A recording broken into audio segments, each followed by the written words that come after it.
At this point, quite a few people have already done an Arcane only challenge in Elden Ring, but none of them have managed to fully showcase the main reasons why Arcane builds are unlike any other. 1. Insane amounts of bleed damage. 2. Poison setups that just melt any susceptible enemy. And of course 3. Ludicrous amounts of spinning shit. And that's just the taste of it. There are even more interesting things that can be done with Arcane only. And so that's exactly what we are gonna be exploring in this video, while challenging all the major 15 remembrance bosses in the game.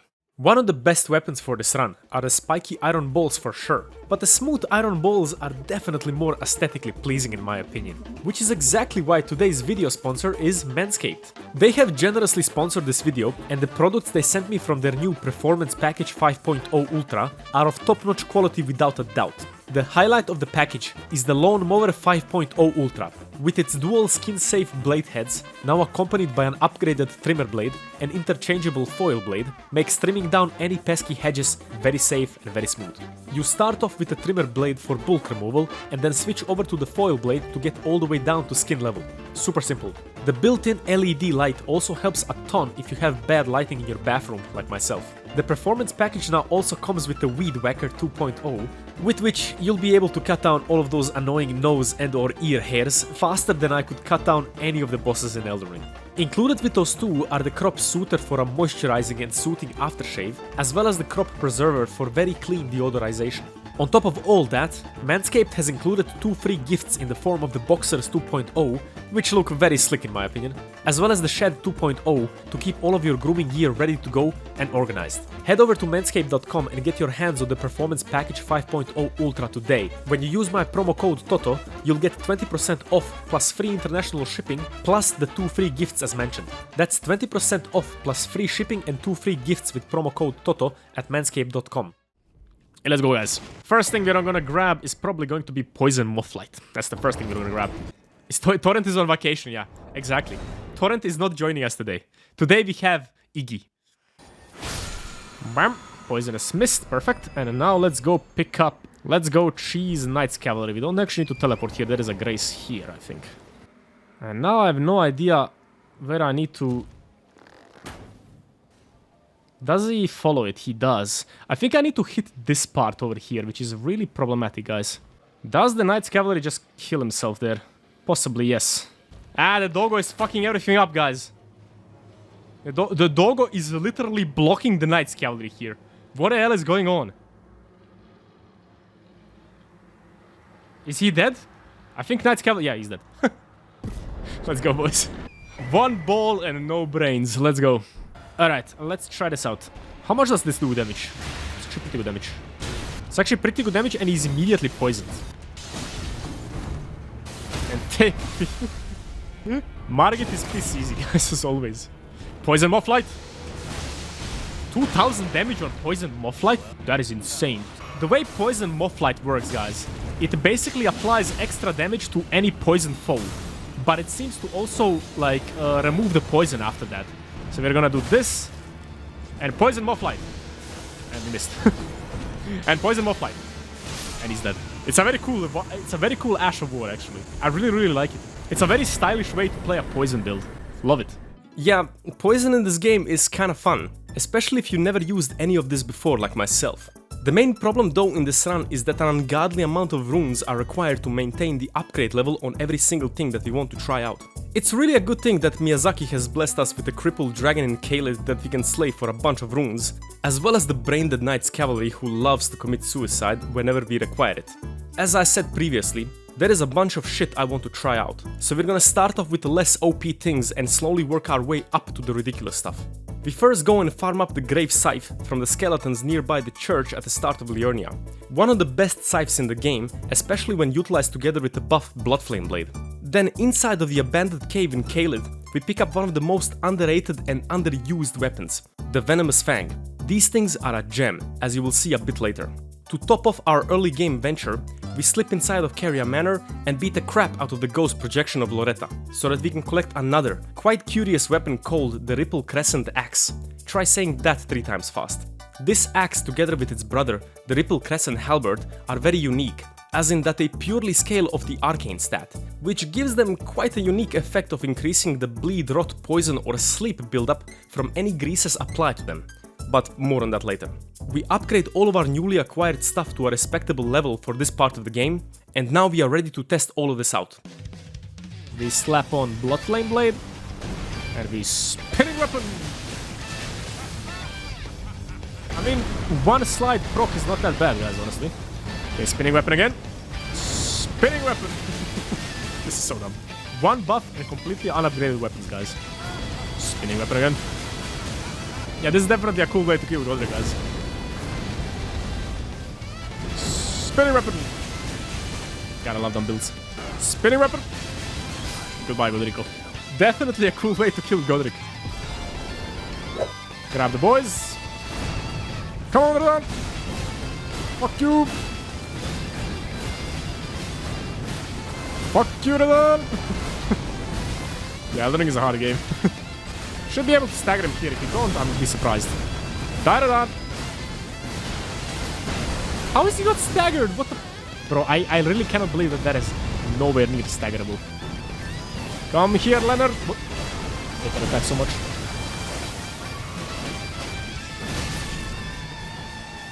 Why are you alive? Good fight. Okay, but wild strikes are actually pretty decent. Though I think what I should have done here is not actually use Bloodflame Blade, but I should have used Blood Grease. Because I'm pretty sure Blood Grease will get more buffed by arcane scaling.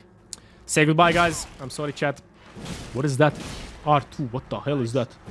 What is this R2? Uppercut R2. That's cool. That's nice. Warrior Jar. The hell do we do? Let's actually go Mimic tier first. Shall we have a Mike Tyson fist match? Let's do it. Let's do it, guys. Come on, brother. Let's go. Get your ass over here. Why are you running away? What is this bullshit? This is number one bullshit, brother. This is so dumb. This can take a while, guys. This is basically like the movie Fight Club at this point. I'm gonna teach you guys how to have a street fight. You basically pretend that you don't have any weapons, and then you pull a knife out of your ass. And then all hell breaks loose. People pull a knife out way too often. We need to kill this guy for a couple of reasons. There is a wet blade here that we need. Let's blast the shit out of DTS first. Rot. Rot, you bastard. Whoa, does actually pretty good damage, man. You should be able to deadly poison him on top of, like, having insane rot and bleed.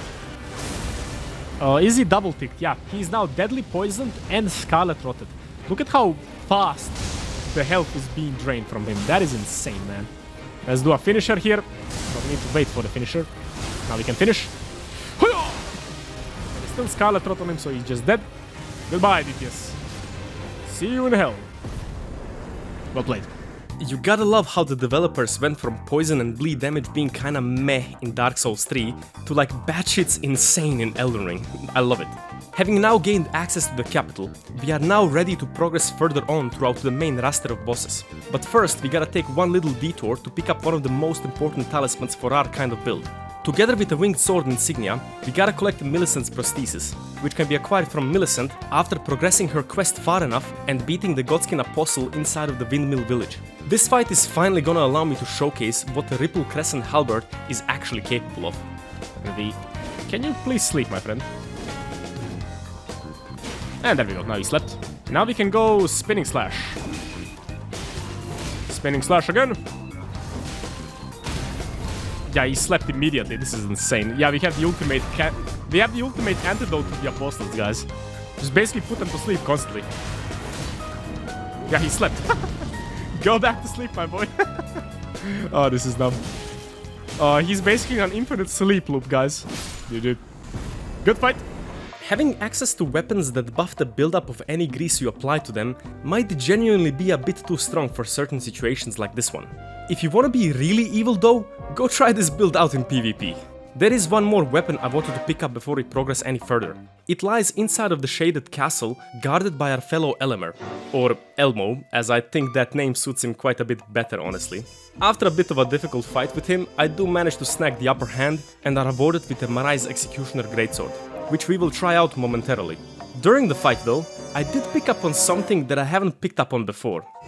GG, Marai's Executioner and Briar Greatsword. Yeah, there are hands over here, guys. Was this Malenia's castle? Because what other situation would there be hands on the wall? Oh, there's feet! Why are there feet on the wall? What the fuck is going on with Miyazaki? Oh my god, guys. Oh no, the golden feet. I'm getting the hell out of here immediately. Curious little detail for sure. In any case, it's time for us to finally make our assault on the capital bosses. Geronimo! That's actually a lot of damage, but unfortunately, Gold 3 is a little bit too fast for us right now. I think we're gonna do the slow ones. Can this be punished with the weapon art? That can be punished somehow with weapon art, by sheer utter luck. Let's try this again. Perfect. Let's try the weapon art again. Fortunately, up. Do one attack, I want to finish you with style. Let's go! GG! Nice, I actually like this weapon art. This weapon art is a very cool thing indeed. But I think you need to really make a centered build around it. Let's go get Lord of Blood Exaltation. We need to go down there anyways, because I want to use the fingerprint shield against Gideon. Guys, I legit don't remember this place at all. Wait, this is not the most cursed dungeon. The most cursed dungeon is definitely the teleporting one. Why is this entire place a goddamn maze? Like, from the sewers to the catacombs. I don't get it why you can sometimes pull the doggos very easily and sometimes not. There has to be some spot that you need to shoot. Ah, there they are. There they are. Did we get both the dogs? I think they're killing Edgar, yeah. Yeah, they're killing Edgar. Fuck you, Edgar. Wait, is he dead? He has to be dead, right? Yep. This is such a good strategy, man. Oh my god, this is beautiful. And how fast does Morgoth die? Like, either I die instantly or Morgoth dies instantly. Get wrecked, Morgoth. It's pretty good damage, though. Wait, that is actually horrid damage. What is this shit? I mean, it's solid damage, but it's not completely broken. Am I just applying too little bleed, I think? Like, it has like 100 bleed buildup, but it's not really that good. I mean, we can always pull out Starfist and absolutely destroy him. We'll actually grab Starfist here for a second. Yeah. Yep. Strongest setup in the game, guys. He's just dead. He's just literally dead. What the fuck? That is way too much damage. It's so much damage he forgot to transition into phase 2, guys. What the fuck is he doing? What is that attack? I've never seen that attack. Yeah, literally strongest setup in the game. Honestly, if I wanted to just beat the game outright, I would just use this and not think about anything else. Occult-infused balls are really a thing of beauty, wouldn't you agree? With Morgoth's defeat, we are almost ready to venture forth into the mountaintops of the giants. But before I set foot into that freezing hell, I want to pick up a weapon that I have been dying to try out for a while now. In the church near the entrance to the capital, we get invaded by Eleonora. And after convincing her into some very non-dangerous base jumping, we are awarded with her pole blade, which might honestly be the most stylish weapon in the entirety of Elden Ring. How does this weapon art even function? That's how it functions. That's how the weapon art functions. Everybody's dead! What? What the hell just happened? That's crazy. We are a touch over-leveled for this fight, to be honest, but this shit is still cool nonetheless. With those nuisances now taken care of, it's finally time for the mountaintops. First try Fire Giant? Probably. Eleonora pole blade. Hell is happening? I don't know what's happening, guys. Why am I doing so little damage? Probably because I can't really hit the weak spot, right? Yeah, it's impossible to hit the weak spot. That's why this is not a good weapon against him. Literally backstepped into the flame. Into the fire and flames. Oh yeah, not a good weapon for the Fire Giant, guys. Absolutely not a good weapon. Use Scythe? No, I'm saving the Scythe for Mo, guys. That's what I'm saving the Scythe for. I want to try double scimitar, dual bleed curved swords. It's actually not as much damage as I thought.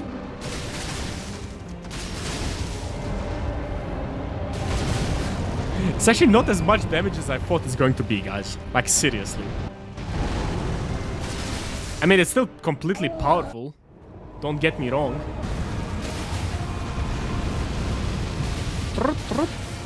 Bleed, bleed, bleed. And he's dead. Bleed. Yeah, definitely a good build. Honestly, I was expecting more, I'm not gonna lie. The damage is not as insane as I thought it was going to be. I like how even a scuffed double curved sword build is still an absolute powerhouse when it comes to sending bosses into the Shadow Realm. I cannot wait to try out a fully optimized one against Malenia. Since Farumazula is next up on our to-do list, and the first boss we're gonna encounter there is gonna be the Foreskin Duo, we are gonna first pick up a perfect weapon to deal with those douches. Through Vare's questline, we make our way into the Mogwin Palace, where we go to challenge the soon-to-be required boss fight for the DLC. Now we need a good attack. That is a very good attack. Ah, I can't dodge that? What? I can't strafe that actually. What?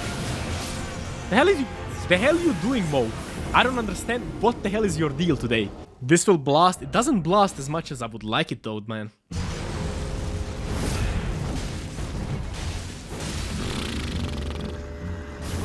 Can we stagger this guy though?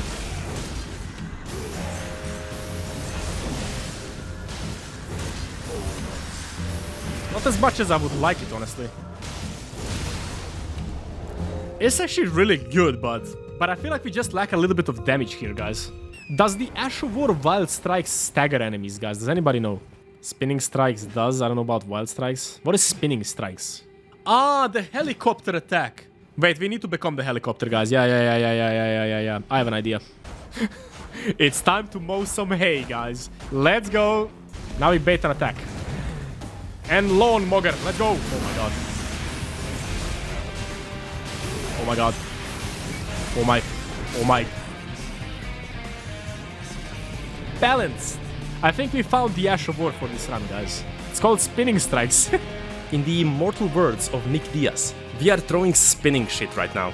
Honestly, I had no idea that spinning strikes are this powerful in this game, but I'm definitely glad I know about it now. With Mo dead, we are able to acquire his Great Spear, which is probably the most effective and satisfying weapon when it comes to dealing with the foreskin. It's not a far enough throw, man. But one is slept, the other one is also slept. Let's try it out. A Nihil. A Nihil. And a Nihil. One dead. Nihil. Nihil. And a Nihil. Pretty balanced, I should say. Very, very balanced game, Miyazaki. Yeah, Mo Spear is pretty good. Definitely a good Ash of War. It's much better in PvP, in my opinion, honestly, guys. Let's go to Placidusax.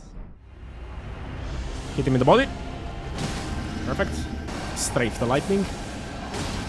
With the hands, run to the front. Oh no. Worst possible attack. Lawnmower! Let's go! Lawnmower his ass! This is the dumbest Placidusax fight. He bled! He fucking bled. Victory has been achieved. At least some part of victory has been achieved. How do we kill you without him face transitioning? Why am I getting chicken wing? What is happening today?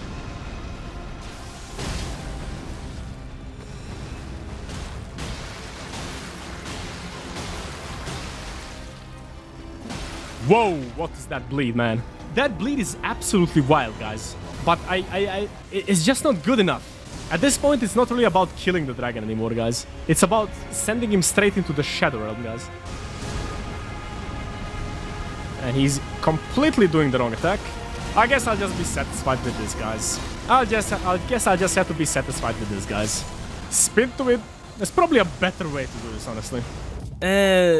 I am really not satisfied with this Placidusax skill, to be honest. I feel like there is a much better strategy to take care of him, and I think I might just know what that might be.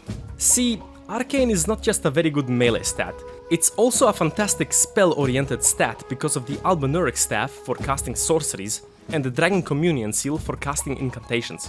And there is a class of incantations called the Servants of Rot, which do have an unusually low faith requirement to be cast, and among them is one of the most busted spells in the game, Pest Threads, or the Nut, as literally everybody refers to it as that.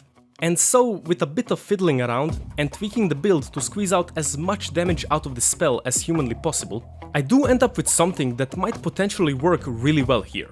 Fingers crossed. Like, if I had like 10 or 20 points more into stamina, this would be so easy, man. Because I now need to worry about my stamina way too much.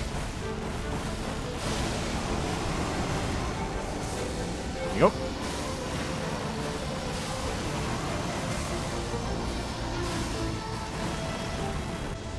I don't have the fucking mana, man. No! Wait, is that... What? There we go. It took an hour, but we figured it out, boys. Finally, a satisfying Placiduous Axe kill. The nut, ladies and gentlemen. The only thing stronger than it is ADLS. By the way, this nut strat also works wonders when it comes to dealing with our boy Rykard over here. Alright, the only major bosses that are left outside of the final boss gauntlet are Malenia and Fortis Axe. For Malenia, I do have a couple of special surprises prepared. But when it comes to the Rich Dragon, I did want to try out a more unorthodox approach. There exists an underrated Ash of War called Spectral Lance, which allows you to turn basically any spear into a throwing spear, like straight out of the 300. It's usually utilized mostly in speedrunning to apply some extra poise damage from a distance. So I was really curious on how this would fare on a pure Arcane build, which maximizes its damage potential. Now, I'm pretty sure we can hit Fortis Axe from a mile away. Smack. Smack. That damage is ludicrous, man. The problem is Fortis Axe is impossible to stagger. And this thing really shines when you can stagger enemies. Can you die, please? Oh, he's dead. Oh, it missed, not this again. And he's dead. Bam! Okay, Fortis Axe Kryptonite. Spectral Lance. Let's go, boys. What makes this shit even better is the fact that Spectral Lance has a bit of a homing effect, making it substantially easier to hit the weak spots of your opponents. Now, we are deep enough into the game to finally be able to fully optimize one of the most broken builds that exists within the game. And what better way to test this build out than in the most difficult area? I'll wait for her to jump down.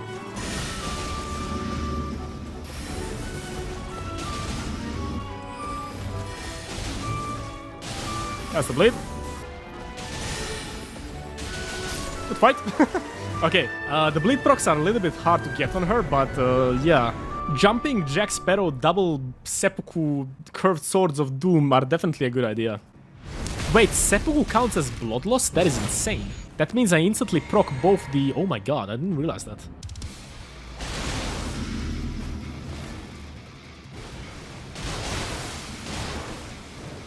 Oh! She blocked that. Okay, this build is definitely working. Bleed build good, Malenia bad. Die, Malenia. Nice, good RNG. Okay, we can probably start running towards her now.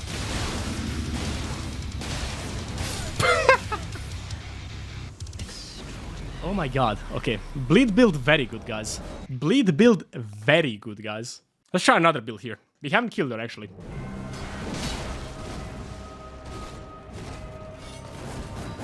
Can we not, Malenia? Can we not? 3 hits to bleed, that is insane. Bleed Greatsword seems to be good, guys.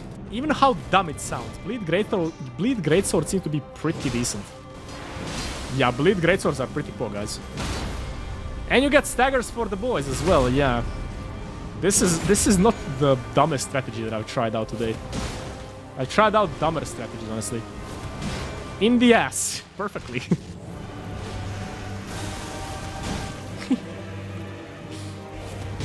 Not good idea, Toto. She can... Yeah, she cannot do anything because we have a great sword. Great sword OP. Great sword actually OP. Okay, can we stagger her infinite here? No, we can't. I'm dead. I'm gonna die. And now Sword of Life should finish off. What the hell was that, guys? Did you see that? She's spamming infinite sky. What is happening? Guys, what is happening? Did I break Malenia? Is the stupidity of this build too much for her to handle? Is she Omaiva more Shindeiru? What is happening? Can somebody explain? What the fuck just happened? I staggered out of Scarlet Ionia. What? I think we broke her, guys. I think we actually just finally broke Malenia completely. With Malenia utterly humiliated, and her finally witnessing true defeat, it's time for us to finish up this incredibly wild run with the final boss gauntlet. Dodge. This dodge and Malekith is literally the best thing. Can we go weapon art here? That kind of worked. The problem is Malekith is not bled yet, which is a little bit... Why is he flying? What is happening? Oh! That is risky though. That is very risky. Very risky, guys. I don't like that. I don't like that at all. We'll try it again though. If it doesn't work once, you just bash your head into the wall until it works. There we go. Come on. Does this work here? It does work. Oh! Oh my god, that's so cool, man. That is actually just so cool. Yeah, nobody stands a chance anymore, guys. Just absolutely broken build. Complete shite of a broken build, guys.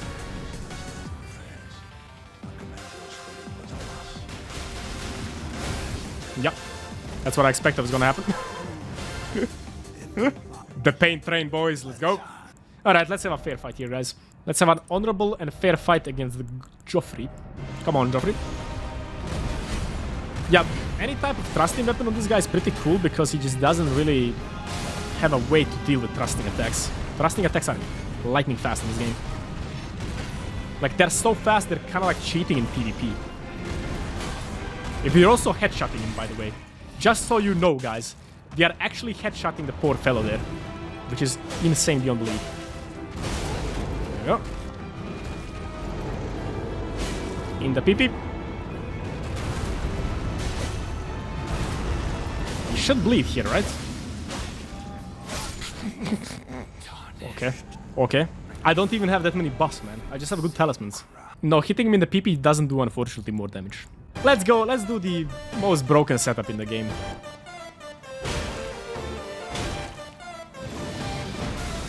Jump attack. Stagger. Fight. I don't really think I need to rebuff here, honestly. Do 2 attacks here. Use the Elden Beast body to launch you forward. And we stagger him here without any mercy. Staggered. And a knock. And a G. Why can you do this in a solo game? Why?